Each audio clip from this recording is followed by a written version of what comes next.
Well, I was preaching through the Epistle of Galatians. I began that in the fall of 2019, and my plan all along was to get through the book, and then when we were done in the summer, to go back to chapter 5 and look at verses 22 and 23 in depth and do a study on the fruit of the Spirit. So that was planned well before we knew anything about pandemics or viruses or shutdowns.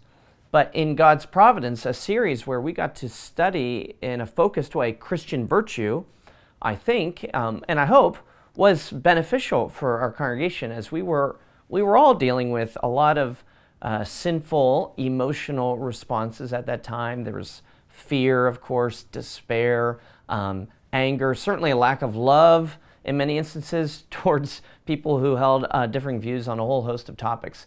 So this was an opportunity for us to just kind of go back to the basics and say, this is what a Christian looks like. This is what it means to be a Christian. Are we acting like it? So that's what we did as a church body in the summer of 2020.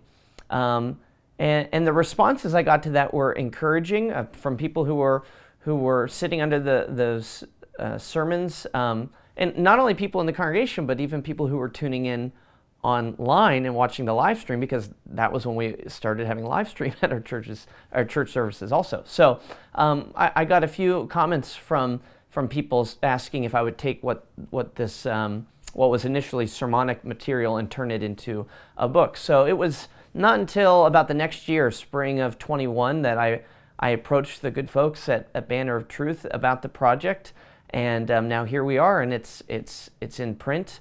The character of Christ. And even though now, Lord willing, we are well beyond the days of the pandemic and all of the issues that came along with that, the book should still be useful for the Christian, because the pandemic and everything that came along with that just revealed what was already an issue. It wasn't that we needed to study the fruit of the Spirit during the pandemic and only during the pandemic. It's the pandemic, I think, revealed in many of our hearts, my own included, that there are some places of serious growth needed in the Christian life. And so my prayer is that the book will be just one small step for believers to grow in the grace of the Lord Jesus Christ.